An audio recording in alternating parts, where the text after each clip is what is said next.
Hey, how's it going? Good to see you. I'm gonna stand up because we're just trying something new. So anyways, this is episode 50, and this is actually my second intro to record. The last one I didn't like. I was trying standing up, so I'm keeping that going, but I don't know, I just talked way too long. It wasn't that interesting, and I've got a great, fun interview coming up with one of my best friends for my whole life, since we were 8 years old. His name's Dancy. We go down memory lane a little bit. We learn about what he's been up to. He is a Air Force Academy graduate, so he's got a really cool set of skills and memories and just a neat experience that I have no clue what it would have been like. I just play guitar and record myself talking to the camera. But anyways, I did want to get one thing off of my chest. It's something that's been plaguing me for, I don't know, the last few months. I've been in that phase where when I sit down in my car, I have to unbutton my button on my pants. And I just wanted to say that out loud, get it out in the public. You know what the worst part is? Every time I get somewhere and I stop, I feel like everyone immediately, I hate that feeling of everyone around is watching you. I feel like it's so not true, but it could be true for a minute. And I don't want anyone seeing me ruffling with my downstairs, like right when I pull up and stop somewhere. You get out of the car and try to pull up your pants and discreetly do that. It's super embarrassing, but maybe I need new pants, but they're the same pants I've had for like 6 or 7 years, but lately I guess I've felt a little bloated or something. But anyways, not that you asked. So I'm going to keep this short because Kyle and I talk for a while, and it's a lot more interesting than anything I could come up with right now. But I just wanted to do a proper introduction and say, welcome to Gathering My Thoughts. And I hope you enjoy this conversation that Kyle and I have. If you like aliens, multiverses, conspiracy theories, silly stories about teenagers being ridiculous, we go through pretty much all of that. And it's a lot of fun. So thank you for tuning in. I hope you enjoy it and stick around for this great interview. All right. Love you guys. Bye-bye.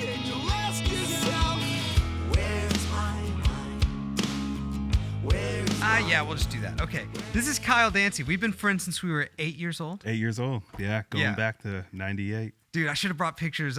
Earlier today, I was thinking I should bring a bunch of old photos because it's just you go through my life and you're there. And it's so, I'm thankful to still have you in my life because it's been a long time now. I'm glad to be here. I still have that photo of us in New Mexico. When it was me, you, and Ryan, just like on the rocks when we went hiking. And it was like, was it the one where you were standing above us? And no. We're all like shoulder to shoulder. Oh, and we cool. climbed through some crevice. Who took the picture for us? I think it was Ryan's dad or his mom. They were taking us. Yeah, I actually think one of them suggested it. Yeah. One of his parents was like, "Hey, let's get a picture of y'all." That was a fun trip. That was a fun Both trip. of those trips were fun. Basically, what we did is our mutual friend, he introduced us. I met Ryan, and then like the next week, he introduced me to you. Mm-hmm. And then that was in like 4th grade or something. Yeah, it was way back. And then he moved the summer going into our junior year. Yep, to New Mexico. And then you called me that early November and was like, "Hey, during fall break, what if we drove up there and went and saw him?" And I didn't even plan it. I didn't think you were going to say yes. I was just like, you know what, let's go see Ryan. I had no idea how far it was. I was on the toilet reading an Archie and Jughead comic when you called, I remember, and just thinking, oh my God, can we really do that? I would have never thought that was something we could do at 16. Yeah. And we almost died. We did. But I remember asking my parents, and I was like basically still a 10th grader in math. And my mom was like, if you can catch up in school, I remember this. You can go. Yeah. And so I had just like so much past homework that needed to be done. And I remember I did so much math, and I think it was just algebra. At that time, the morning that we woke up to leave, I had set my alarm for 5 a.m. And I remember seeing my clock and it said 5 a.m. And I remember in my half dream state, I was like trying to isolate the variable of the a.m. And I was like just laying there looking at my clock doing math in my stupor. And then I woke up, went and got donuts, picked you up. Yeah. And we drove 12 hours at 16 with no GPS. My dad just took crazy. He took the what was that magazine? Yeah, MapQuest or whatever. No, it was almanac, or not an almanac. An atlas. Thank you. Wow. It was an atlas, and he just highlighted the route. He's like, this is probably what you're going to want to do. And you and I would take turns driving and say, the next town is going to be this. Let's look for signs for that. Yeah, looking back at that is crazy. Without like Google Maps or, the Apple Maps, like doing that at 16, I'm surprised. Like really, seriously, very surprised that we were able to make it there. But we didn't get lost. We did a great job. We did a great job. We actually got there early enough that Carla was like, "Were y'all speeding?" Yeah, it was Bone Thugs and Harmony, and I think it was Pink Floyd. It was even there was some Pink Floyd, but it was the weirdest playlist. It was Bone Thugs, Early November, and then I think Pink Floyd. And then once we got there, it was like the Postal Service album the whole time. Yeah, the Postal Service. Yeah, just as all three of us commuted around. Yeah, that album will immediately take me to driving around there at night. Remember when we went to the skate park just to walk around and look at it? The skate park. In Albuquerque. One night, we just went to the skate park. We didn't have anything to skate. Remind me what happened. I can't even say what happened, but we started being harassed by the local skaters. And they were using a word that is not good to use. And I remember just being like, God dang it, dude. I'm one of y'all. we walked by a movie set. I remember that. And they asked us to be background extras. Yeah. We walked through one time and then went, let's not do that anymore. And we just kept walking. I was like, that better have been a good take because they probably won't be able to use it. Yeah, we're not coming back. I remember on the drive up, one of my favorite memories of the trip really is you were driving and we were still on our way there. And I was in the passenger seat, and I leaned back, and the windows were down. And I put my arm out the window, and I don't know how long you'd been driving with me asleep, but you decided to roll up the window, and you didn't know my arm was in the window.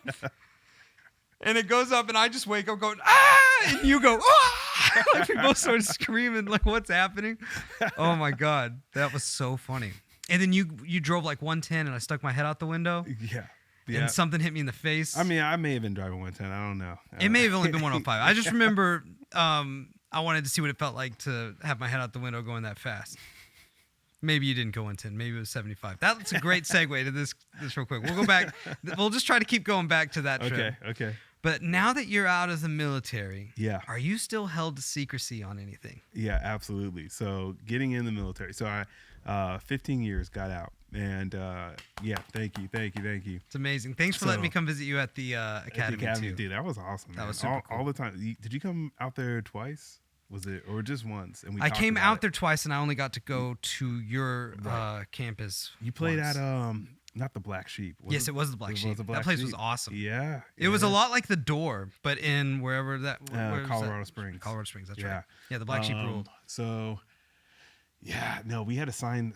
We all got sat down in this room. We had to sign this document that said, 75 years or something like that, in perpetuity. Basically, you and your grandkids can't talk about this. So it was just some crazy stuff. So what is it exactly that you can't talk about? Well, it's actually not even that exciting. That's the funny part. They trained you well. Certain things you just can't talk about. Your heart rate's probably just steady as a rock right now. No, but it's good to, I'm glad I got to serve, glad I got to do that. But what are you allowed to tell me about your job that you did? Because I've asked you this before and it's so vague I always forget. And I tell other people you did something with satellites? Yeah. I can say, it's called open source, so you can find this on Wikipedia. There's satellites that, float around the world that can detect different launches at different speeds and times, and that's about it. Cool. Anyone else nervous hearing some of this? I get nervous. No, you shouldn't be. It's good. I'm glad we have it. Yeah. I think it's cool you know how to use it and what to do with it. Yeah. Kind of like Ryan's situation. He's doing some really cool stuff from what I'm allowed to know. Yeah, he is. I had to get interviewed by an investigator by him for him to get his security clearance. Okay, yeah. It's because he lived with me in college. Oh my gosh, forgot about that. Yeah. And when this guy sat me down in Starbucks in public and had like made me swear and all this stuff. And I was like, dude, we're in public. This looks really weird. And he kept calling Ryan the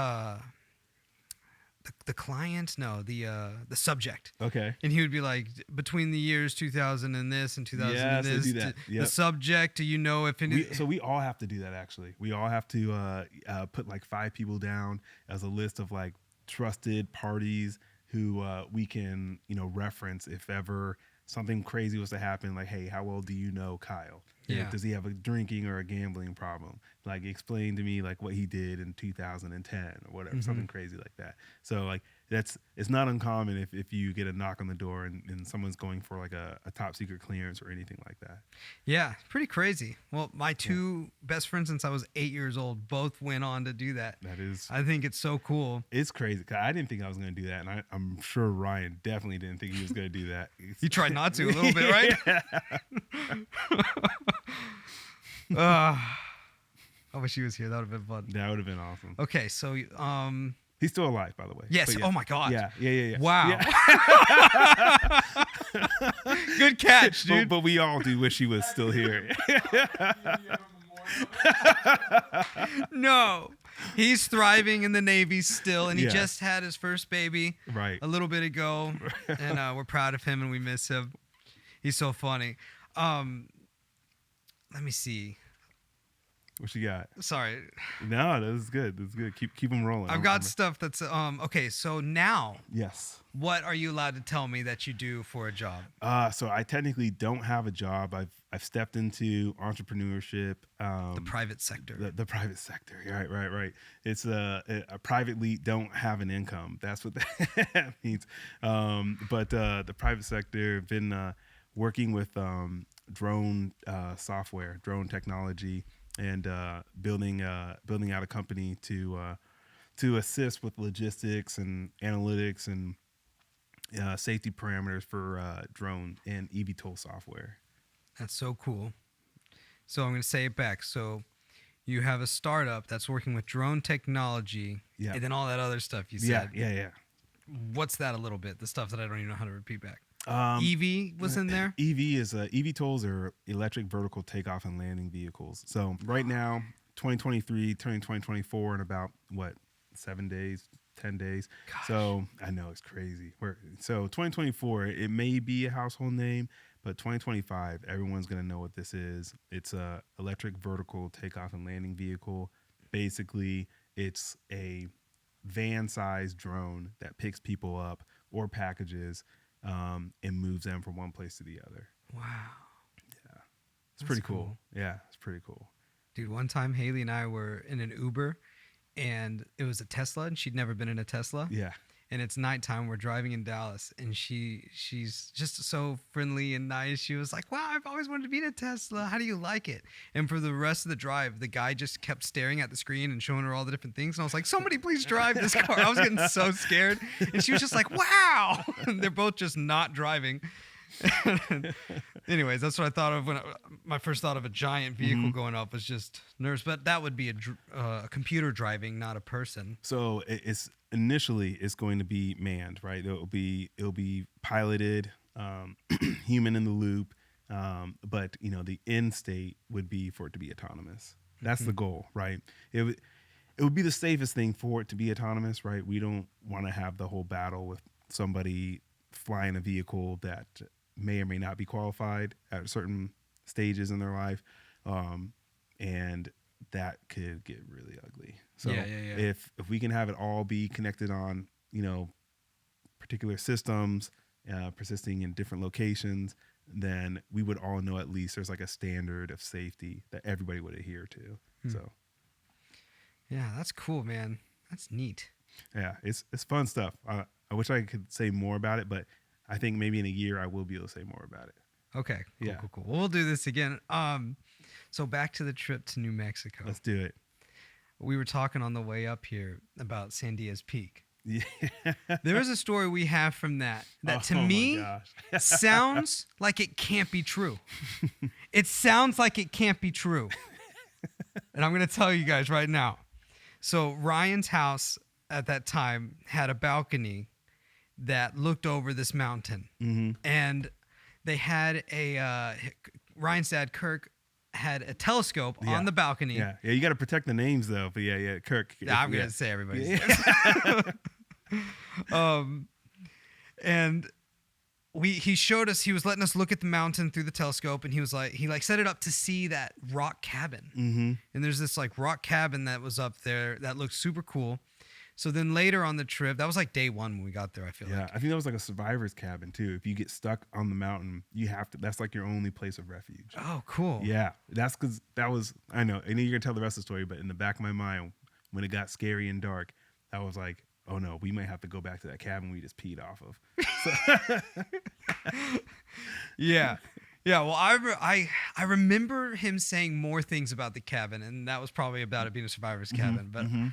I think by that point I was just like, well, that looks cool. I'll have to try to get to that later. Yeah. And I feel like they were telling us don't go to that. Yeah, because I mean, you can imagine that's the only place on the mountain where people can stay the night, and it's open for everybody. Yeah. So if you're chilling in there, somebody else could be chilling in there too. Yeah. Or show up randomly in the middle of the night. So we ended up taking the tram up to the mountain. And then we went just walking probably immediately towards the cabin. But we took the trail for the most part. But then we hopped that fence to save some time and ran across that huge field. And I remember being so scared while we were doing that. And we made it up to this rock cabin. And it was so cool. It's like on the cliff. And we got on the roof of it. Yeah. And we were just standing, us three dudes standing on this cliff, watching the sunset. Airplanes are down there. Beautiful. It was beautiful. That was wild because we were seeing the city lights come on, and then you'd see them move, and you're like, oh, that's an airplane. And that was, so before it got dark, though, we're standing there looking over it, and we were like, hey, let's pee off of this. Yeah, that's the first thing you would think, at 15 years old. It makes perfect sense. Yeah. And so we were like, yes. So we all three pee off of that cabin roof over that huge cliff. And then we sit there, have a great bonding experience talking about how wild it looks in the sun setting and then it being dark. And then we realize there's a time where the tram goes down and doesn't come back Only up. one tram to get off the island. And we're pretty far away and we got to make that. And so we start hauling it back, but we don't know the fastest way to get there. We took a shortcut, which really screwed us up. Yeah, we didn't really pay attention to anything other than how fun it was out there. So when it was time to leave, the logistics were out the window. And we're just trying to find the fastest way to get off of that thing. We saw the tram. We knew where it was. We knew it was up, but we didn't know exactly where. So that was scary. Yeah, and what was the thing with the badger that made us laugh so hard? It might not be as funny now, but God dang it, in the moment. Ryan was saying... He's like, what if we just like stepped on this log right now and like a badger came out and was like, yeah, the badger sounds he did. He made this badger sound. Yeah, man, that really helped me stay less scared. Laughing at him doing that helped me think we might be stuck on the mountain. Yeah, and if we froze up there, at least we'd have some comedy. So that was that was good. He's so funny. Yeah, he has the ability to be making you mad and laugh at the same time. I'm glad he's still alive. Yeah, me too, dude. Me too. We end up making the tram, by the way. And I remember Ryan farted on it on the way down. He tried to blame it on me. He tried to blame it on me. I was the only black dude in that tram, and he was like, looked over. I was like, don't you fart. Like, it's like only black people fart. That's like... Dude, he's such a tool, man. I remember you didn't acknowledge it at all. No, I did not. We rode the whole tram. We walked all the way to the car. I drove, he sat shotgun, you sat behind, and we start driving, and then you just grabbed his neck from behind. He started screaming. That was so funny. I think after that, we went to the Wendy's, and then we ended up laughing our asses off at that Wendy's. We went to Wendy's, and then we also went, what was it? We went to this really sketchy arcade place. Was that the second trip, though? That may have been the second trip. Because he started working there by the second trip. It was like some desolate, like quiet arcade. Like you could hear the games going on in the was background. All underground. You like walk in and then have to go downstairs to get there. It was like an escape room, but it was an arcade, and they didn't plan it that way. So it was the two coming together. And then there was like one weird guy working there. He didn't say anything to anybody. And then when we left, he ran out the door and just watched us drive away. That was because we had gotten kicked out of the mini golf across the parking lot, and they were owned by the same place. Oh, I didn't put that together. Yeah, Wait, we caused problems that whole trip. Didn't someone take a doorstop or something like that? Ryan, Yeah. So we were at the miniature golf is where we started, and we didn't even finish the amount of holes we paid for. We did something that got us kicked out. Okay. So we walked across the parking lot to the arcade, and they were owned by the same place. So we didn't realize that, I guess. Yeah. Because somehow they radioed over here, and all of a sudden Ryan did something stupid. It might have been taking the doorstop or something, but then we just heard security to laser tag, and we start running. And that's why the guy followed us out as we drove up. Now it's coming together. So he was actually trying to, make sure we didn't steal anything, which apparently somebody did. I don't know if he left with it. Okay. But he definitely made it look like he was causing a problem. There's a doorstop at large right now. And then we went to the mall another day, and we went in the movie theater side. We were going to sneak into a movie, remember? And we got to the ticket person who you used to have to sneak past. Now I feel like it's all different. You just scan phones and whatnot. I don't even remember this. I do, because, and hopefully you'll remember this. We go to the movie, and we're going to sneak past the ticket taker is the game plan. And we get there, and it's like this 1,000,000-year-old lady with like a legit oxygen tank in her nose, sitting in a chair. And we were like, I can't do it. So we went into the mall, and then we broke the escalator because we all sat on it trying to ride it up. Yes, I think we all thought we were going to get pulled up by the escalator, but it just ended, and then also it was like too much weight on the band. This is when the Segway first came out, and there was a Segway cop that showed up, and we just lost it. Yeah. This guy, he was like, he Paul Blart over to us. Yeah, before that movie came out, he Yes. was like Paul Blart, and he came up, and he was just like, "You guys know what you did?" We're like, "No, but whatever we did for you to come over here, please tell us." And then we went to those machines that you used to. It's not even a machine. It was that thing you put like a penny in, and it just spins around forever and goes down. We were doing one of those. And then like catching it before it would go down. We were playing games with it, but I remember I wanted to try to make the penny jump and keep going. And I jerked up real hard and I broke it. And it looked like we were breaking into it to take change, or who knows what, but I broke it. And then I look over and the Segway cop starts coming. So we ran from him again. And I remember you guys took off in the same direction. I ended up in one of those like kiosks with just like art, and I was like trying to act like I looked at it. And then Ryan yelled something inappropriate and got his attention, and then I ran off. And then who knows what we did from there. There's so much of this trip I don't remember. I don't remember any of that. I remember the funnel. I remember him coming over. I couldn't remember why he came over.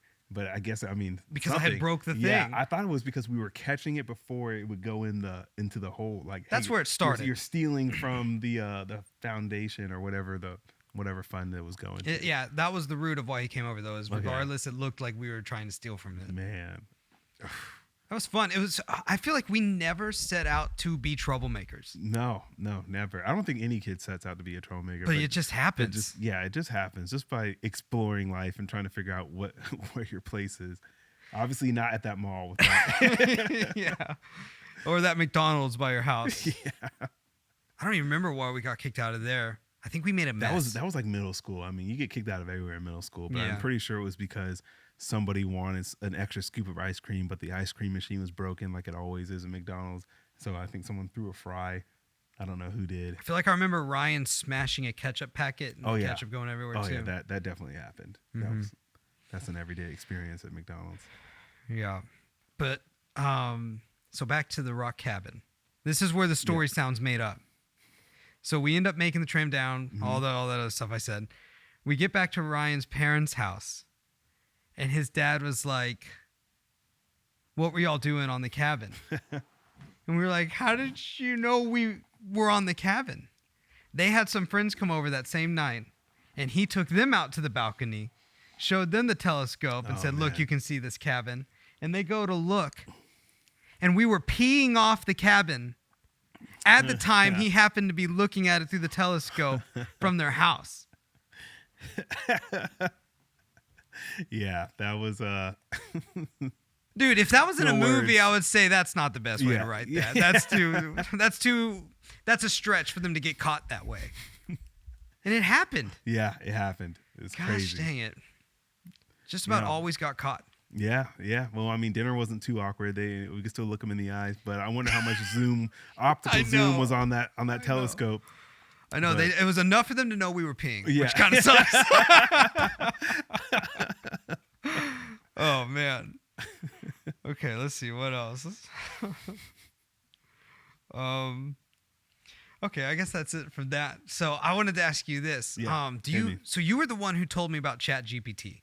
Oh man, And it was so exciting the way you told me about it. This was a year or two ago. Yeah, a year or two ago. Yeah, We got breakfast while you were in town. yeah. And the way he pitched it was like, you remember how there was like before the internet? And then there was life after the internet. Mm-hmm. And I was like, yeah. And he was like, that happened again. And I was like, what is it? Okay. So for those who don't know about ChatGPT, can you kind of... Everybody should know about ChatGPT an elevator by pitch now. Yeah. So if you're new to the internet and you're new to the world, ChatGPT is like you could call it AI. It's like the step before AGI. Artificial general intelligence, yes, correct? Yes, and it's basically it uses like heuristics and algorithms to it's like almost like a weighted decision matrix, right? It's like if you have a decision tree, it's gonna an algorithm's gonna go through a decision tree and it's gonna answer you. This is my rudimentary understanding of it, but basically it goes through a decision tree and it answers the questions for you. But it's significantly more complex than that. And it has completely changed the game because you can ask it complete sentences, each and every word or block or phrase is going to go through a decision tree and answer exactly how you asked it. So you can give it, hey, what's the weather like today? Should I wear my thick coat or my down jacket? And should I bring something else for 4 p.m.? And it can actually respond to you intelligently. It's crazy. Yeah. It's so crazy. So after you told me about it, I went and played with it. And I play with it every now and then. Just I had it write praise and worship songs in the style of the Wu-Tang Clan. just to see. I've asked it for band names, and it gives terrible band names. And my theory is because it can't say them out loud. Oh, okay. And I feel like a band name is just how the words sound. How it sounds, yeah. And so it would be like these like 3-word band names that were like super cheesy. But my question is, have you been utilizing it at all? Yeah. So I got ChatGPT. I think I got 3 and then 3.5. And now I have like the 4 or whatever, the pro version of it. Cool. Because they used to pull from the 2017 library for the free version. And then the paid version is up to date to 2022, I think. So last year. So it has more like relevant information, and you can ask it a little bit more complex sentences. And yeah, I really like it. It's helped a lot with, just like standard forms, or if you're trying to look up something, if you need any legal assistance or if you need any financial assistance, it's really useful. Yeah, Josh used it. He has his uncle owns a business where they fix coffee machines for like hipster coffee shops. Yeah. Or maybe just all coffee shops. And Josh got certified and whatever to be one of the guys who could fix it out here because they like branched out here. And every once in a while, he'll pick up extra jobs and go do that. And he was trying to fix one of them and he couldn't. There was something that wasn't working. He couldn't understand why. So he decided to ask ChatGPT, how would you fix this? This is what I've done. And it gave him a suggestion and it worked. Jeez. Which is pretty crazy. That is crazy. I really think it's going to change like the way we do business, the way we like communicate and problem solve. Like I saw like a school district has been like leaning forward into ChatGPT and AI in general, as opposed to like, how like a lot of teachers were like saying, hey, you can't use ChatGPT for homework. But now teachers are saying, hey, if you have ChatGPT, how would you answer this question? It's like basically the difference between using a calculator and not using a calculator, and like leaning into that's that what I new thought we were going to technology. do. Yeah. When I started thinking about it, I was like, they're going to have to just start teaching how to use prompts and what's the best ways to use this. Cause there's no stopping people from. Yeah. In the future, there won't be less AI When we were growing up and they were like, you won't have a calculator with you all the time in your pocket. Yeah. Yeah. They won't be able to approach this the same way. Yeah. They'll have to just. And I always laugh at that because like our phones are like 100 times more stronger or have more computing technology than a calculator. Yeah, what was that, T9? Was that the one that you had to buy? 89. T89. Man, I don't know what it is now, but yeah, T89. I think I made it all the way to college before I had to buy one of those. The graphing calculator. Yeah. Which was like made right up the street, which is crazy. Yeah, Texas Instruments, right over by. Why Plano was balling. Always. Yeah, that's pretty crazy. That and Raytheon. What does Raytheon do? Can you tell me that? They have they're just like a defense contractor. It's just like you have Lockheed, Boeing, General Dynamics, Northrop Grumman, Honeywell, and Raytheon, and then a bunch of other ones. But they're the ones whose opinions on, like, I feel like when things are going bad for them, things are going good with companies like that, possibly. I don't know if I can. Okay. Yeah, the dynamic of our relationship has changed over the years. I used to mess with you on the phone. I'd be like, "Hey, I'm gonna ask you a question. Is this?" Yeah, can't comment on that. They supply the tires for the F-35. No. They have multiple divisions. They have a space division that they just added, but they've mainly been known for missiles. They used to have a big like test facility, or it was R&D, like research, development, test, and evaluation. They had one on 380, and it keeps on getting bigger and bigger. Yeah, I knew someone who worked there. Yeah, it's crazy. I knew two people who worked there. John Douglas. Do you remember? We called him Sheriff John.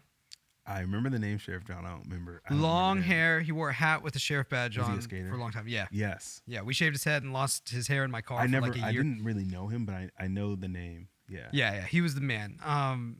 Does he work there now? No, his dad did that whole time. Oh, okay, gotcha. And we knew he like used blueprints and drew things, and there wasn't too much we knew. But he's like Tony Stark over there, just building everything. Yeah.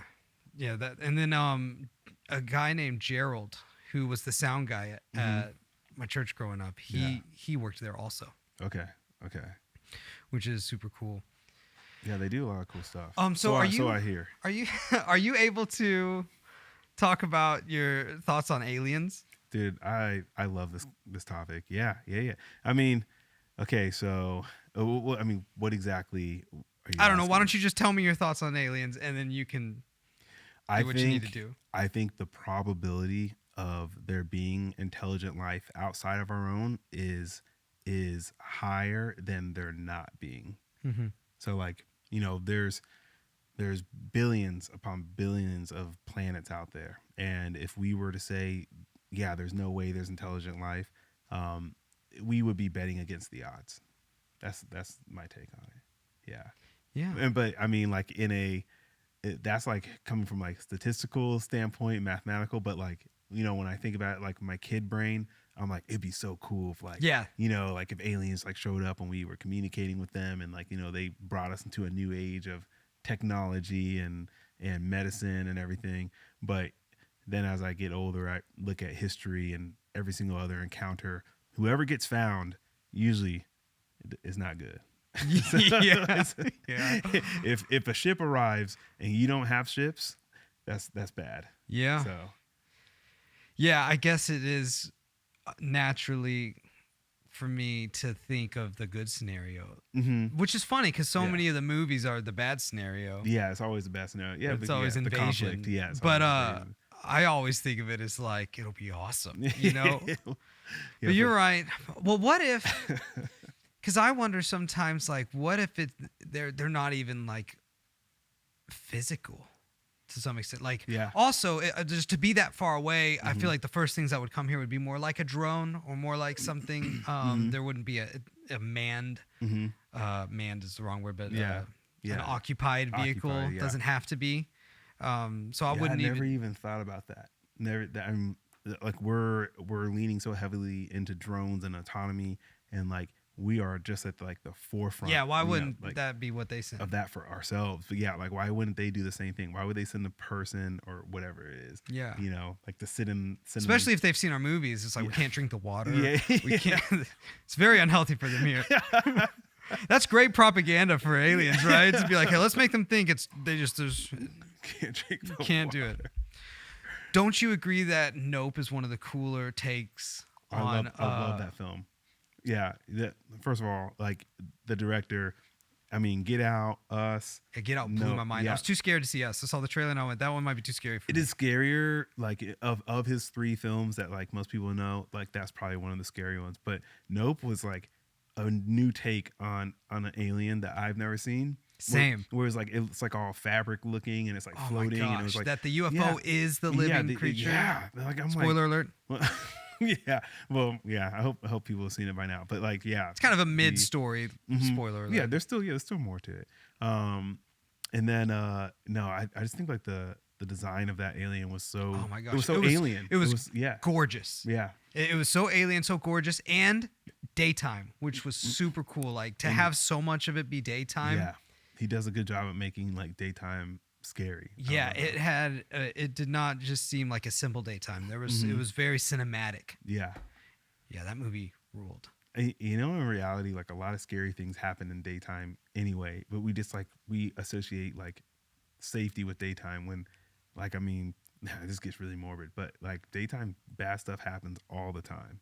So do you think part of it is like back when we were just living in tribes and tents, like nighttime was when like the wolves and the mountain lions and the like monsters basically would attack? I don't even know if that's when they attack, but I guess if I was to get in a little hut and go to sleep and it's dark out there and you can't see very far and you know what is out there, that would be extra scary. Yeah, it would be extra scary. Yeah, for sure. So I wonder if it's just kind of like that. I was thinking like, that. So when I meant like daytime is scary, I mean like now when I think of like all the stuff happening now, like the wars going on with like different like, you know, financial decisions being made that may or may not like help or benefit people or usually disparage others. Like this stuff is scary and it's all being done like in daytime in an office room or a building. And it's like, we think of scary as like, you know, like people running in our house in the middle of the night, but like scary is finding out your taxes just went up and you had no idea. Yeah. So yeah, dude, property taxes, keeping an eye on those. Like, you think my house is worth what? I remember when that happened to me with my Sherman house. I was like, can I get them to come look inside? Because I was like, they're thinking this is better than it is. And that was an awesome house. But oh, yeah, that was a nice house, man. Yeah, you got to see it. Yeah, Not a lot of my friends got to see it. Yeah. I think I've seen all of your places except for the McKinney, the one that was across from the football field. The football field, the rental house. Yeah, I saw it, but I didn't see like the inside. I saw your sister and your mom in that area. Yeah. I don't think they weren't in our neighborhood. Haley and I went over to just watch like a JV game. We didn't have kids then, and it was, the football field was basically in our backyard, and we were on the porch listening to it, and we were like, why don't we just walk over there? Yeah. And then your sister was cheering, and we were like, she oh, was. hey. I was about to say, I was like, I wonder what either she was running track or she was cheering. So yeah. Or maybe she was just in the stands. I can't remember now, but I definitely saw them, talk to them. If it was a game, she isn't big on sports, but she was a big. Okay, she wouldn't be at the game unless she was doing something there. Yeah. Man, that's crazy. That's crazy. I don't know. Did we cover the alien thing? Keep going. No, but I didn't. No, I didn't hear yours. What's yours? What's yours on? I want it to be true. I think I've accepted. I didn't know what I thought for a long time, except that I loved the subject matter. Yeah. And over the past handful of years, I think I've decided, you know what? I think I want it to be because it would be so exciting, especially with how crazy this world's getting. It's like you need. I feel like it'd be a real humbling. We'd have to start looking at a lot of things differently. Oh, yeah. And if we're shaking up this bad right now, might as well just... But I will say, once the government started saying that they were real, I stopped thinking. I was like, this is happening. And then they started going live with some of it, and I was like, shoot. Okay, it's not real. Yeah. Yeah, that was crazy. That guy like went on record, and we didn't really hear the ending of it because I haven't really kept up with it. But yeah, he went on record and he took the oath and said that, you know, he saw aliens and everything. But yeah, he's been really quiet lately. So yeah, so I go back and forth, or I've gone back and forth on it for a while, because when like the David Fravor footage, the pilots who were like watching the Tic Tac thing, and they've got the conversations recorded and all that, I was in. Yeah. And somewhere after that, the Bob Lazar documentary came out. I heard it. I didn't working see at it. Area 51. It's pretty cool. Okay. Actually, on my way to Audio Feed Music Festival with Brady, we stopped that documentary, or that a Joe Rogan episode with Bob Lazar had come out Okay. on his podcast. Okay. And we were like in the part of the drive that was like the middle of nowhere. And I was like, dude, let's pull over, stare at these stars, and listen to this guy Oh, that's gonna talk be about. creepy. It was awesome. It was for a little awesome? bit. Okay. Except there was tons of mosquitoes, and we didn't know that stop let like all of them in the van. And then for like the next 6 hours of the drive, we were just getting eaten alive. But so I was starting to be all in then. And then I talked to you, and I was like, what do you think this stuff these pilots are saying is? And you had a thought where you said, this airplane right here is the baddest bad boy that's of public knowledge. And we developed that technology in 1997. So who knows what they're cooking up now? Yeah. And that's when I went, okay. And so that's when the idea of all that stuff just being top secret. It could just be in-house. Yeah. Yeah. That's always a huge possibility. Like, there's like, this is like unclassified. This is public knowledge. Like, they would dress up pilots in like gorilla suits whenever they would fly. So if ever they were seen and someone got close enough to look in the cockpit, they're like, a gorilla was flying. Whoa, I didn't know that at all. Yeah, and there's like, no one's going to believe that story. Like, no one's yeah, you're right. No one's going to believe that. You're right, dude. And you're not as like... Even if there was a guy in a gorilla suit flying exactly. Yeah. If you're a trained pilot and you land, you're like, there's no way this is going on my report. No way. Yeah, they're going to be like, what was he wearing? And they're like, you know what? I didn't see anything. No, but talking about aliens, like one of the things that like I thought was cool, or that someone brought to my attention, and it may have been like a Neil deGrasse, or may have been, I don't know, like another documentary that I was watching, but the amount of energy would be required to like actually get here would be like astronomical, and for like the fuel to get to any, like even outside of our solar system, the fuel required to go from the closest solar system to us to now would take like, I think it was like 1,000 of our like current rockets, you know, strapped together, which like would never leave our atmosphere because of how heavy that would be. But like to be able to do that and then to go back, you know, like no alien's gonna come over here and be like, okay, now I need to turn back around. Like, hey, you guys have any, you know, insert chemical X that we never developed? And we're like, no. So like, yeah, they're not going to do that. Yeah. So like just the amount of energy to get over here is just mind boggling. So it's going to be interesting to see like what type of like, you know, what is it? Warping technology that can like, just like, bam, just like it'll disappear. Yeah. Yeah. That's stuff that it's just future technology. Yeah. If it's going to happen, it's going to be future technology. Yeah. Which they probably already developed because they're like further ahead in the future. Yeah. And yeah, multiverse. You got any thoughts on multiverse stuff? Other than the Spider-Man was awesome. Yeah, that's what I was going to... And do you think there's any reason why the superorganism hive mind of humans has been kind of obsessing over multiverses it's kind of become a weird motif. You're right. Yeah, it is. Everything Everywhere All at Once. The Spider-Man might have been the first one to really come out mainstream. Was it Enter the Spider-Verse in 2018? Yes, first one? That was awesome. Yeah, it was awesome. I just had Maddie too, and he didn't have an opinion, so I could watch what I want, and just he could be rocking right there. Yeah, no, I feel like that's a key topic. People like talking about that because I think it gives everybody the ability to like, you know, what's that show like What If? Is it Netflix that did What If? Like it gives everybody the ability to like to change what we know. Like we know the common Spider-Man story, we know the common whatever superhero story. You can rewrite, you can rewrite things, and I think that's something that we're all fantasize with. Mm-hmm. Yeah. I've thought about the multiverse being if every decision we could make actually does happen, and we have a stream of consciousness that's writing one of them. Yeah. And so, like, as soon as I decide to not go to college, I'm writing this one, but there's still a timeline where had I done that. You want to know something that I've always thought about like multiverse and like how that applies to our real life? Imagine like all right, there's like, if you close your eyes, quote for a second, and there's like a big white sheet of like canvas on the ground, and you have this big like bowling ball that's like covered with red paint, and you roll this bowling ball across the canvas, right? And as it rolls across the canvas, it creates a line, and that's like your trajectory of your life.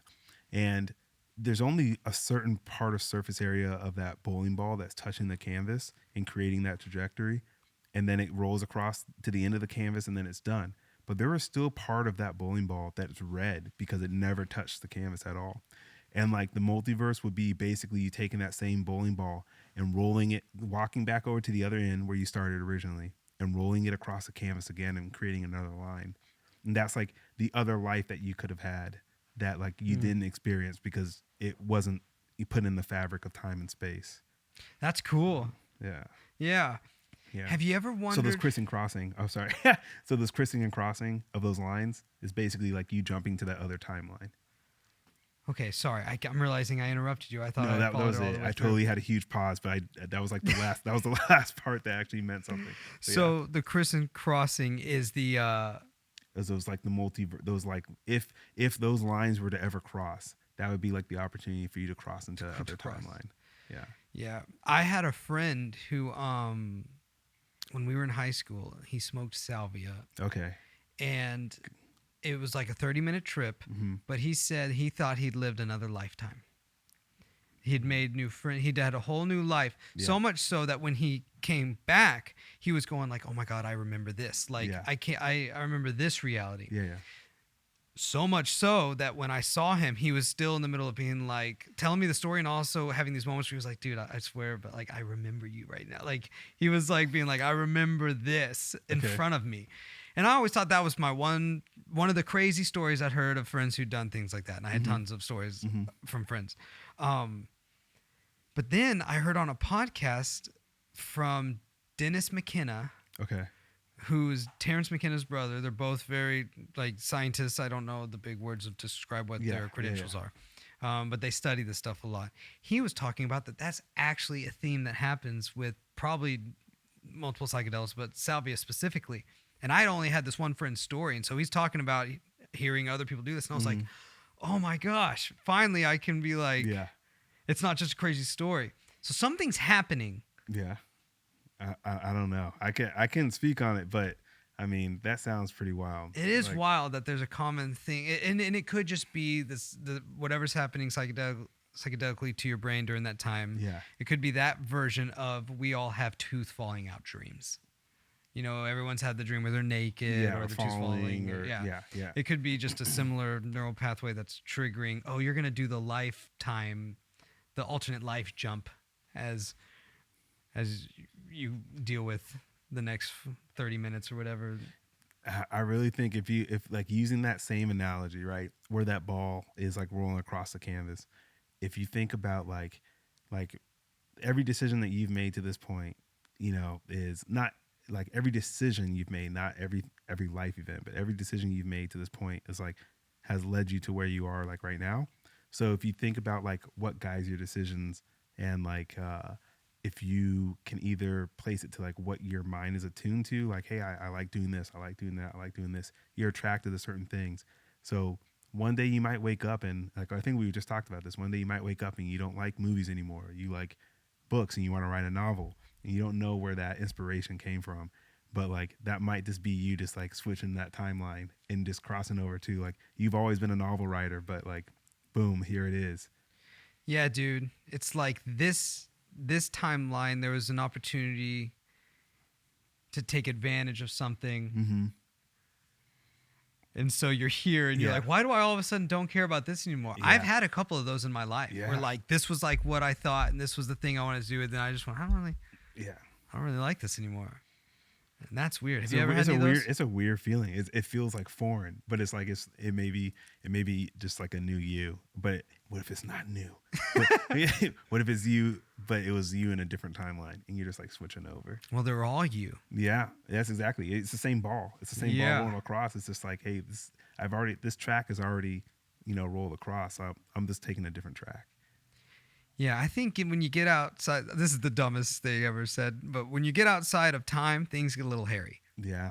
Yeah. Isn't that like the fourth dimension? No, time's like the fifth one. Is it the fifth? I don't know for sure. All I know is I thought that was probably it until I heard Neil deGrasse Tyson say they have up to like 16. Yeah. And I was just like, crazy. Huh? Yeah, it's just mind blowing. Yeah. Yeah. Dude, he's the man. I do have to be honest. When Ryan, I don't even remember. I totally projected the whole thing, but Ryan said something in regards to Bill Nye, and then he also mentioned Neil deGrasse Tyson. Oh, yeah. And then I took it for a run and was like, don't ever compare those two. But I'll say Neil has grown with me much better as I've gotten older. Yeah, he has a good way of explaining things. He just as I learned going through my version of school, I have to be taught a certain way, and it really helps if the teacher's like into it. Yeah. And he talks about it like he just found out about it. Like you talking to me about ChatGPT when you're like, it's happening. Yeah. That's what I need. Yeah. And he's done this his whole life, and he still talks about it that exciting, which makes me think it has to be so exciting. And so I just hang on his words when he talks. I even got his Astrophysics for People in a Hurry book. Yeah. And for like 30 minutes, I understood how time worked mathematically. I was reading it. It was like coming in and out of the Matrix with like seeing the ones. I was like, I get it. No, I don't. Oh my God, I think I kind of get it. No, he's the passion. I think that's like one of the biggest things. I mean, Bill and I was passionate, when we were younger. But like, okay, this may be a hot take, but I feel like any like teacher or instructor, somebody in an institution should be passionate if they're teaching kids, because like if you think about any other aspect of life, if you have a boss or you have an employer, and if they're not passionate about making money, like that business is not going to move forward. Like if you sign up and you get a job working at, I don't know, a coffee shop, and like your employer's like, I don't know, you can come in at 8 or 9 or 10 whenever you want to show up, just show up, clock in, and then like it's never going to work, right? And dude, the skate park that I worked at was the product of that. Like, I feel like we all kind of screwed ourselves because we didn't think that it could go away. And so the amount of times people would come in and we'd be like, just come on in. We didn't charge people. Not charge we were people. Just you're just losing money. Give away stuff thinking we're just all bros having a good time, whatever. And then it goes under. You're like, we got to pay rent. Whoops. Yeah. So, and like I was always, every teacher that I had that I like was passionate, I always learned so much from that. Like, and it was an enjoyable class, and I still remember like my 10th grade English literature teacher. She was amazing, and she was passionate. She would like come in dressed up as like whatever we were reading that day. She would dress up as like the protagonist or the antagonist. Oh, or that's whatever. awesome. Yeah, and she would read in character, and it was like that's actually helps me out a lot too. Yeah, I do good with like, that. And it was just like, man, this seems that she was like the best teacher, but it was like I wish that was like more common. What grade or class was that, did you say? So I had her in sophomore year and senior year for like AP Lit or something like that. I had a history professor in college who was like that. And like he like acted out stuff. He was super goofy, but it just entertained the crap out of me that I took his for the next. You had to have history 1 and 2. Yeah. And so I took him for both. He was just super fun. He was a cool dude. I wonder what he's doing now. I remember. Oh, never mind. But I remember running into him in the wild once, and it was kind of awkward. But funny. I just could tell he was like, I didn't want to see you here. It's like running into your psychologist. You're like, I don't want to deal with these problems. I've seen my therapist once in the wild, but we were far enough away we didn't have to. And what was crazy was like our first time meeting. She told me, she was like, if I see you in the wild, I won't approach you. If you want to come say hi, you can. Yeah. She was like, just don't take it personally. I think that's like probably the most professional. Yeah. No one wants their like their butt doctor to walk up to them like, hey, how's the butt doing? Yes. That ain't good. And it's funny because I remember she said that, and I was like, I want to come say hi to you. And then the first time I saw her in the wild, I was like, no, I get this. I don't need to. I'll see you another time. We're still going through my anxiety, but it totally helped. I assumed therapy helped. Yeah, but it super helped. It's super helpful. I was like, wow. Yeah. Sorry. Then COVID. That's one good thing that came out of COVID. I know a lot of people went through some struggles, but yeah, COVID definitely started therapy, and that was like life-changing. It's kind of wild. If you go back in time, they made fun of them and all the content we consumed. Yeah. Like Neil in the Santa Claus. He's a therapist, and the whole time he just keeps trying to be like, Charlie, do you see him here right now? Or whatever he's always doing. And then there's an episode of Friends where Phoebe dates a therapist, and they just kind of make fun of him the whole time. And I never realized that was kind of the public perception of it to some extent. Yeah. Mental health is definitely like taking the forefront, like the front seat now, which I'm super grateful for. Yeah, it's had a good, I don't even know if I want to say comeback, it finally got its due. Emergence. Yeah. Like I was just going to say essential oils, but I was kidding. Okay, so Hey, I like essential oils. do you feel like I do too? Okay. Do you feel like we talked about aliens enough? Yeah. No, but I mean, you can never talk about aliens enough. Well, right? I'm going to stay in the general area, but Yeah, I have yeah, another yeah. question, Let's and I keep don't it- know keep- if you keep the can talk orbit. about it. So you just have to. Yeah, I'll just say I signed an NDA, and we'll just like keep moving. Okay, or Okay. maybe we do a hand sign, like you can go like this is He's like, this Charlie? Is, yeah. Did we fake the moon landing? Oh yeah. We're gonna have to skip that one. Darn it! We're gonna have to skip that one. We got to skip that one. Dang. Next. One of these days. Which studio did they use as a director and? Well, this one I'm gonna have to put these bad boys on. But hold on to these for a while. We do the lighting from behind, so it's just a silhouette. What's like the voice thing? It's like Yeah. We can do that. I can do that. The Charlie Brown effect. Yeah. Not at liberty. Okay. Dang it. I don't know how I've not thought to ask you that one. Do you remember when I called you and asked you what HARP was? What was? HARP, HAARP, the radio. They do something with radio frequencies. It's in like Alaska. It's a huge land of radio I frequencies. seriously do not know what that is. Okay, because I remember you're doing this again, but I called him after I saw a documentary on it, and you did this same thing where you said you didn't know what it was, but it felt like you knew what I was talking about. And then I remember he used to do this to me all the time. But when I was in my big conspiracy phase in like 2016 is probably its peak, Eric kind of talked me off a lot of the clips. I would basically watch a documentary, get coffee with him, and be like, ah! And then after enough of those, I realized I'm fixing nothing. Yeah. So I still like it, but I don't freak out about it anymore. But I would call him and start trying to get clues. And at a certain point, he would always be like, "Hey man, I gotta go." He would just get off the boat. On the record, there no clues were ever answered. Or satisfied. You just would make me confused and laugh, and then you'd hang up. And it was kind of fun. It was why I would do it. I'm sure I've tried that with Ryan too. Yeah, no, he's a vault, like a vault. Yeah, you guys can't talk, and it's like, dude. You guys talk to each other?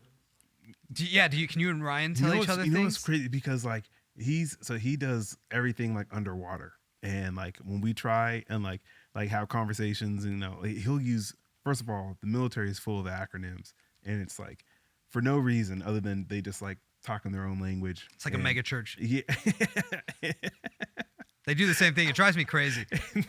They talk their own language and for no reason. And then if you try and like Navy guy and a space guy or Air Force guy or whatever, like you do both, right? Yeah. Speaking two different languages, trying to like, oh yeah, we do this, we do that, we do this. And you're like, what is that again? And it's just like it's so hard because you're like sometimes you even forget what those acronyms mean. You just know what it looks like, and you're like, I could describe to you in a picture, but I don't know what it means anymore. Yeah, that's crazy. It's like the name of a subject. Yeah. But you don't actually. It's like MIDI. I feel like a lot of people know what MIDI is in our audio world, but knowing what I don't know what that is. It's okay. You don't have to. Okay. DAW, same thing. Oh, okay. Digital audio workstation. Was that cool box at the 800 that was sitting on the That's a headphone amp. Oh, okay. Gotcha. That's had we worn the headphones, we would have been using those to hear the mix. Gotcha. It's pretty cool, and I'm not gonna be nerdy on it, but it can do some cool stuff. Lossless. Okay. Are y'all taking questions from the audience? Yeah. Oh yeah, let's get them. So, y'all hear about the kid who hacked for Grand Theft Auto 6? Yeah. Let's dive into that. Repeat probably what- Let's dive into that. Also, would you want to eat pizza on screen? Or Oh do no, you guys don't want that. Okay. Yeah. Then we'll wait. Yeah. No, but if you want to eat pizza, No. please, go No. ahead. I'm not gonna be the only one. This is was it lilac? I can't have can't have that. You're right. That's a dangerous hoodie. Yeah, That's it is. dangerous. Also, I want to promote You Matter. This is what is it? Awareness for suicide and suicide prevention. It's like a LA startup that happened by an artist named Damian Hampton. I probably tore that up, but I don't know. It's go check out his Instagram, You Matter, because being in the military, that's like suicide prevention is like big because we lost a lot of people, more people to suicide than to war in 2022 and 2021, and Good for grief. for the past couple of years. So yeah, but no, getting back to the fun stuff though. Yeah, well, we got. I'm glad to promote that. Yeah, Because that should be fixed. but it is lilac, like as I mentioned before. Yeah, lilac. Yeah, Lilac. I would have gone with I already forgot, but there's a color purple that's not called purple. It's called something else that Haley just taught me. I do like that. Lavender. Ooh, it could be a lavender. I think it's lilac though. It's a little lighter than lavender. It's lighter. Yeah, exactly. Lavender is So and if we were, I like what is it? Mauve. Yeah, I do like mauve. Yeah. That's I couldn't close. point it out to you, but Yeah. I know I've said I like that color, and It's- Haley said it's mauve. this and like a little bit darker, like a hue of red or pink. I think so. I mean purple. It's hue of red and pink. Yeah, mixed with purple. Yeah, it's actually pretty cool. Like if I I'm probably wrong of saying that's what the hue is, but we'll see. We'll look. I don't even know what hue means. My understanding of colors is more like a pie chart. There's just the red, orange, yellow, and I understand that there's ones differently, but I don't know any of their names. And so I'll always be pointing out something and call it orange, and Haley's like, that's not orange. Then she knows the real word for it.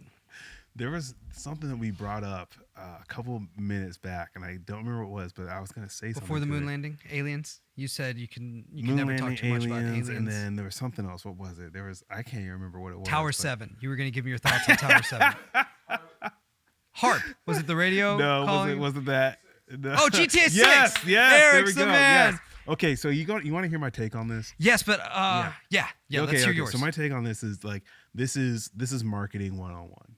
This is Grand Theft Auto had this thing in the chamber ready to go, and his son. I mean, how long does it take to make Grand Theft Auto? Like it takes them years, like at least 5 years to get a concept out, to get it. Do we need to explain the backstory here? Yeah, of go what ahead, you're yeah. talking about? Yeah. Some kid who hacked Grand Theft Auto 6 went to prison for life. Is that what I read today? I don't. Yeah. Okay. Well, There's probably yeah. some stipulations. But in there, that was like that's the article. headline. Yeah, that's the headline.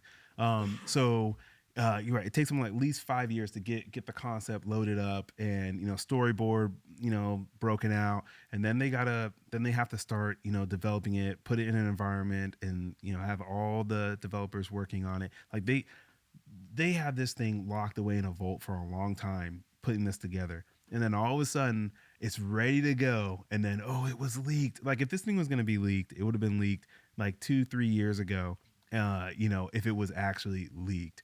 But, this guy was a developer's son, and it leaked, and it was like, it just so happened to be leaked, like beautiful imagery of the game. Like it wasn't like polygons, like moving across the screen. That's what a leak would usually look like. Like, hey, it's Grand Theft Auto, and it's like half of it's rendered. No, this looked amazing. Like the game looks amazing. Like I can't wait to play it. But do I believe it was leaked like accidentally? And no. This is marketing 101. Interesting. So they're sending someone to jail for marketing? I don't think they're actually going to go to jail. I think that's like this. It's another. It's thing. all part of the marketing. It's all part of it. It's all part of it, man. It'll end up when it's all said and done. It'll be a little slap on the wrist and a little good game. That was fun. Yeah. Get a little revenue on the back end. Maybe do some house arrest. There's no way this person. He's stuck in a hospital. Was he sick or something? Maybe he did get hurt. I don't know what happened. Here the tools he might have used to hack it.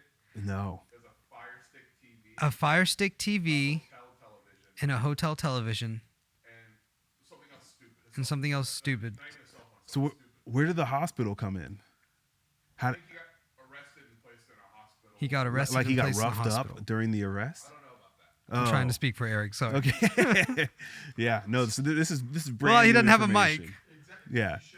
Brand new information about I didn't know about the hospital, but from when it first came out, I think it came out like a week or two when the trailer dropped. Yeah, we it was all like- watched it up here. Yeah, it had like 6 million views in like 15 minutes or something like that. And Reddit was like going insane. Like it was just the headlines were developer son leaks, GTA 6. So didn't know anybody was in the hospital, but hopefully he's okay. Do y'all hear that screeching outside? I heard it. Is that because I brought up the moon landing? They had to listen in to make sure he didn't steal Yeah. You did a great job. I know. Yeah. Just hopefully you don't hear boots coming up the stairs. That would just ruin this podcast.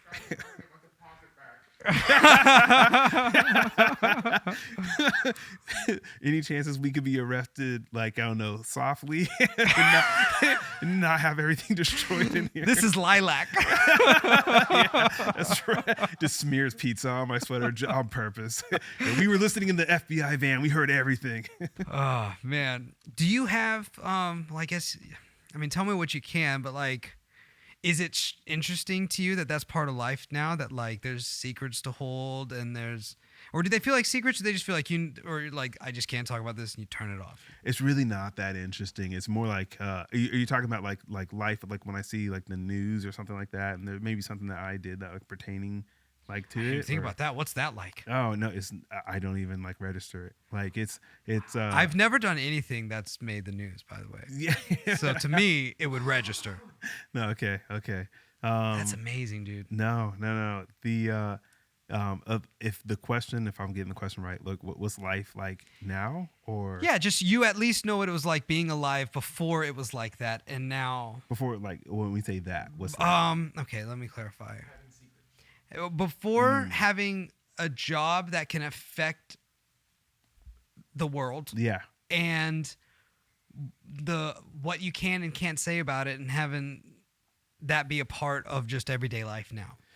So what how I view it is, there are multiple people, like when I say multiple, like thousands of people that were in the same role as me, and like I think about like all the different servicemen and women who like worked in the same role, and like they've all been able to like do that job and like get out of that role and move into something else, and like I'm like, oh, they're completely normal. And it's like, so I'm like, yeah, same here. Like it's just, think about, like, it's just as if you were working. I mean, I'm really trivializing it, but like if you were working at like a pizza shop and they're like, don't share this ingredient, and then you go and work at another pizza shop and you're like, hey, what was that ingredient you worked on back there? You're like, dude, I don't even remember. That was 6 months ago.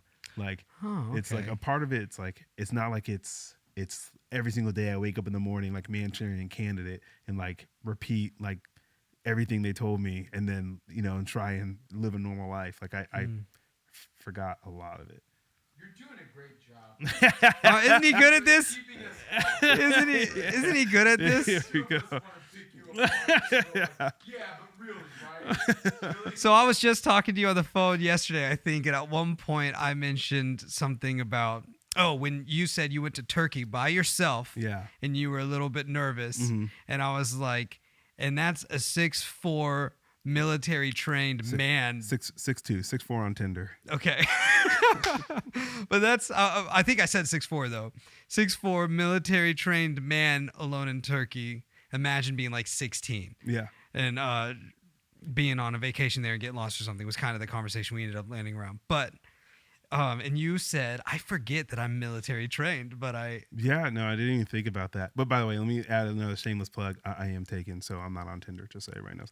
Okay, yeah, so we should dive into that in just a minute. Yeah, we'll dive into that. But no, like going out there, it's exploring a new country, man. That is like one of my favorite things to do. I wish I could get paid to do that. I wish I was born 10 years ago, where I was a TikTok influencer and I could travel the world and live that life. You could have done. You wish you would have got Bitcoin. I wish I would have got Bitcoin. I wish I would have started a YouTube channel and started screaming on the mic like PewDiePie. All those things, that would have been great. But no, I was born too late. Video games, that's another thing. I wish I got paid to play those. But no, traveling, getting to go and travel and going to Turkey. That was like a life-changing trip, and going alone was like life-changing. But yeah, I definitely was. And when I say afraid, I was just like apprehensive and anxious about like what I was just gonna aware experience. of the situation. Yeah, and it's just, and I think it was just a clash of the cultures that I just like wasn't like ready for. But it seriously blew my mind with all like the amount of amazing people I met there, and like the foods and the smells and the experiences, the architecture, all of that was like mind blowing. Because it, like growing up in the States and different parts, in the South, on the West Coast, even parts of like the Rockies, then flying all the way over to Turkey is where like the East what do you call it? Europe and Asia come and mix together was so different, right? There was not a lot of people spoke English where I went. Not saying that not many people in Turkey speak English, but where I went, there wasn't a lot of English being spoken, and you really had to pay attention to what was happening around you. You had to look at the signs. You had to, watch how everybody else is interacting and okay, so this is, we're walking this way, we're walking on that side of the street, we're doing this. Oh, this is like, you just walk into a bakery and like everybody's buying this certain bread, I'll try that bread out, and just like, do as the Romans do, as they say. Mm-hmm. But like, I got a rental car and I started in Istanbul and I drove everywhere. I went from Istanbul to Izmir to Antalya to Bodrum to Cappadocia to Ephesus. Like I went all over it. I drove all over that country, and I wanted to see as much of it as I could, because traveling on your own and like experiencing a place firsthand is like, I think it's an amazing experience if you have the privilege to do it. So yeah, there's my shameless plug for Turkey if you haven't been. Yeah, I want to go. All the cool history books I've been reading for the past few years, they just talk about Turkey so much. It's just made me go, man, everything ancient that's cool Yeah. passed through Turkey at some point. Yeah. Because just the amount of times I read, which is now modern day Turkey, and I'd be like, oh, snap. I was like, that's so cool. There was always, whatever was being talked about before, that was always super cool. Yeah. Yeah. So that's awesome you got to go. Made a whole song, Istanbul, Constantinople, right? Yeah. So what are you excited about now in life? And we can maybe start with the relationship, but then also just like you're in life part 2, part 3, whatever. Yeah. Like starting anew. Because I don't know if we've mentioned this. You finished your time in the military as of like 3 months ago. 3 months ago. Yeah, 3 months ago. Yeah. I got into military at 18 and got out 15 years later, and that's crazy. Yeah, 33 starting a brand new life is I feel like I'm not like an anomaly doing that. I think there's a lot of people coming out of COVID starting a new life. And mine was just in the military. Someone else's might have been in accounting, someone else's might have been in engineering, and they put their time in, and now they're like, you know what, I did what I was told to do. Now it's time for me to do what I want to do. And I think in your early 30s or mid 30s or whenever really, but especially now for me, it's like this is the time for me to get to do what I want to do. And I have the knowledge, I have the background, I have the wherewithal to go and pursue it. So I'm most excited for really just like waking up and blocking my time throughout the day. And that is completely different than how my life has been in the past. And so that's something I'm looking forward to. I'm looking forward to being passionate about what I do. One of my friends actually just moved to Germany, and he moved to Berlin, and we had coffee when he came back. He came back just to see his family for Christmas. So actually before I flew here, I had coffee with him, and I asked him, what's the biggest difference over there that you've noticed in just the 3 months that you've been in Berlin? Because he lived in Seattle and he's a big tech guy. So he worked for all the big tech companies out there in Washington. And he said, you know what? One of the biggest things I noticed is that when you meet somebody, the first thing they ask you is, what are you passionate about? What do you do for fun? Instead of here in the States, it's, what do you do for work? Yeah. And that's a huge mind shift. Your whole paradigm changes whenever you look at what do you live for compared to like what keeps the lights on for you. And if that's like the forefront of your mind, for me at least, it's the forefront. It's like, okay, what am I passionate about? I've checked the box of doing what I needed to do. And I want to like start getting into my passions. So that's what I'm most excited about. That's awesome. Thanks. Yeah, that's cool, man. That's neat that it's just good to hear. It feels like you got a good zoomed out. This is where I'm at, and then you've developed a plan of some sort, and now you're excited about getting to implement. Yeah, absolutely. And that's so cool. Hey, that was a good question. Thank you. So what about your significant other do you want to say publicly on the internet. Oh man, that's awesome. So out of respect for the privacy and of the relationship, I'm just gonna say she's amazing. One of the most secure women I have ever met. She is just like so kind and loving, and I'm like grateful to have her in my life. So it's been a full year of dating. It's been 2 years of knowing her. Um, but you know, it's seriously for me, it's been a lot of growth, and that's something where I can say like I'm really excited about her, and I'm really excited about how I've grown as a person being around her. So that's when I know something is real, something is, you know, it's mutually beneficial and it's uplifting on every aspect. So That's awesome. yeah, she's an amazing person. Well, I'm super happy for you because I've heard about her for almost 2 years now. Yeah. And then when it kind of all became official, however, it did. Again, I don't want to make you share too much, Yeah, but yeah. like, I don't even know if I've asked like, how did it become official? I think we just started talking about how it was. Yeah, we were talking for a while, and I think one of the biggest barriers for us, because you know we're out on the West Coast, but one of the biggest barriers for us was just like proximity. She is an hour and 15, 20 minutes away, and so it's like dedicated time to go and see each other, and like Is that including traffic or not including traffic? that's like including everything, yeah, traffic, yeah. you know, but anywhere you go out there is traffic. Yeah. But yeah, so it's dedicated time. It's you have to like really want to be there, and like on days when you're like, man, I'm just so tired, I don't want to do anything, I just like, you're like, no, like we planned this, we're gonna go hang out, and you get there and you're like, man, I'm so grateful that I made this drive, because Yeah. you know, and you know, stepping into a real relationship that is I don't know, uplifting and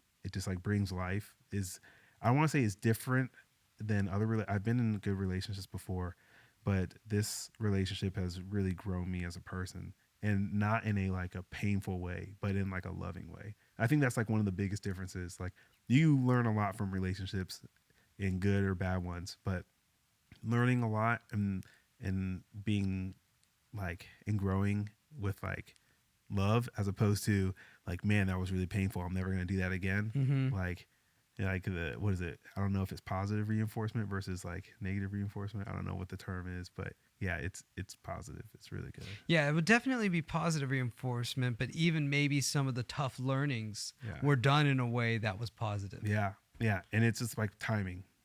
And this is the last thing I'll say on this timing.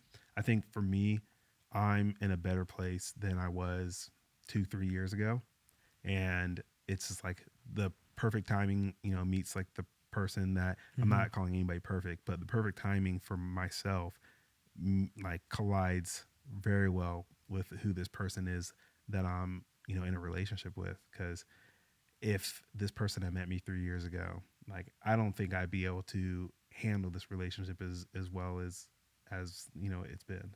Yeah. It's neat how that worked out. Yeah.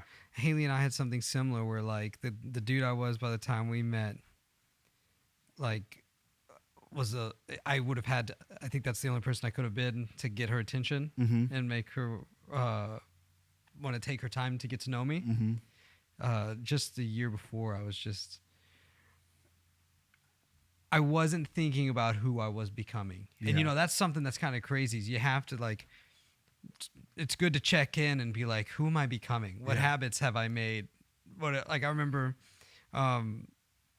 asking Jason Hobbs one time, just like, who am I in your life? Like, you have your version of reality and what you experience, and I come in and out. Am I okay? Like, do I make it better? You know, just trying to be aware of who I am outside of this. You know, I'm just now realizing there's a word song I wrote, and I think some of the only lines in it is just "Who am I in this life or the others," and not like other lives, but like other people's lives. For the other people, yeah. Well, just let you know, you've always have my attention, Johnny. Thanks, man. Is there anything else you want to say or go over? I feel like we could talk forever about everything. So I just want to, we got to do it again. Yeah, we definitely got to do this again. What's up? No, I want to know. What's up? You ever find that arm or chip that Skynet was studying? Skynet was studying an arm and chip thing. Is that a That's from Terminator, right? Yeah, okay, that's a Terminator question. Raytheon. He texted to me. I thought that's a great question. No, I'm more concerned about like, was it have you guys seen that robot that like opens doors and like Oh, dude. that little dog robot? Yes, Well, the it's one of Black Mirror, kind of. Like the, yeah, that's Yeah. who makes all that? Boston Dynamics. The Boston Dynamics, Dynamics robots yeah. are terrifying. Yeah. Oh yeah. The robot assistant dog. Yeah, one of my first thoughts when I saw that was like, that'll be the new tax collector. You know? That thing will be, that's what'll show up, you know? It's just like it's got like one side for receiving taxes, the other side for like tasers, Eating you and dragging you out in obtaining the you. street. But I No. feel like when we're done, there's going to be some things I wish I would have talked Oh to you no, about. there's always gonna be something, and that's the beauty of this relationship, man. I know we're gonna have more things to talk about, and I love to come on this podcast again. to Thank talk you so about much. it. I want you to. Yeah. It's fun. I love how anytime we talk on the phone, it just starts. It's Yeah, just it like somebody answers and it just starts and goes. Yesterday, I was supposed to find out what time we were going to do this. And we talked for 40 minutes, and then you had a meeting and you had to go. And Yep. you're like, I know we never got to it. And I was like, I'm so sorry. I was like, whoops. I love that. But yeah, dude. Well, thank you for doing this with me. It's just been a fun thing to do. And while I was collecting friends, I was like, you're in town a couple times a year. Yep. We always make an effort to see each other. I was love like, I it, hope yeah. we could pull this off. And it's all I thought about all day today was this. It was really hard to do anything else today because I was just like, I'm Yeah. going to. It's because, you know, your spirit, at least my spirit, there's a part of me that almost has always felt the same age. And then there's a part of me that is definitely aware that Right, I've right, grown right. and stuff. But like the consistency of you in my life since being a child, there's just It's crazy. it helps man. me remind me I'm me. Yeah.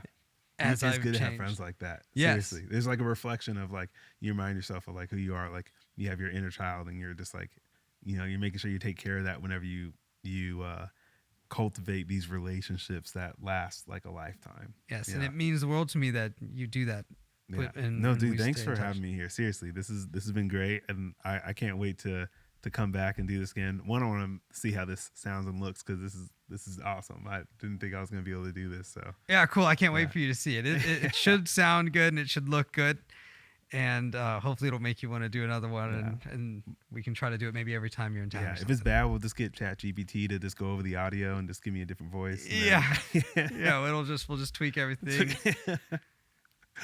Awesome. We'll just do a tone anytime I say your name. Lilac blob. Yeah, lilac blob. Well, do you want to say anything before you go? Like your first pet, your mom's maiden name, anything anything like that before Last four of your social. Gosh. Any of that. No, this is cool. We'll have to I've dive enjoyed more this. into your director career too on the next one. Yeah, man, I wouldn't really call that much of a career. It was a 3-year stint, and it was awesome. But yeah, we'll definitely talk. I love it because you always talked about wanting to do it when we were growing up. So I love that you did do it. Yeah, So that's cool. yeah, I did. I And hey, did. doing something and finding out it's not your favorite thing, I've done that. Before. Yeah, no, it's still my favorite thing. Oh, It's just that my version was yeah. different. I don't think I want to do this, but I used to. I've had one of those. no. Well, I'll eventually get back to it, but yeah, we can talk about it next time. Okay, cool. Yeah, because I used to call Kyle with anytime I had a movie idea, like especially in Yeah. Sherman when I was working from home and I didn't talk out loud like all day and I was just in the studio. If at lunch I would have an idea, I'd call you and be like, okay, movie idea, just so because you're gonna do something with it. I'm just gonna think about it and then move on. But okay, I just can't wrap up because it's so much fun. No, But this thank is you.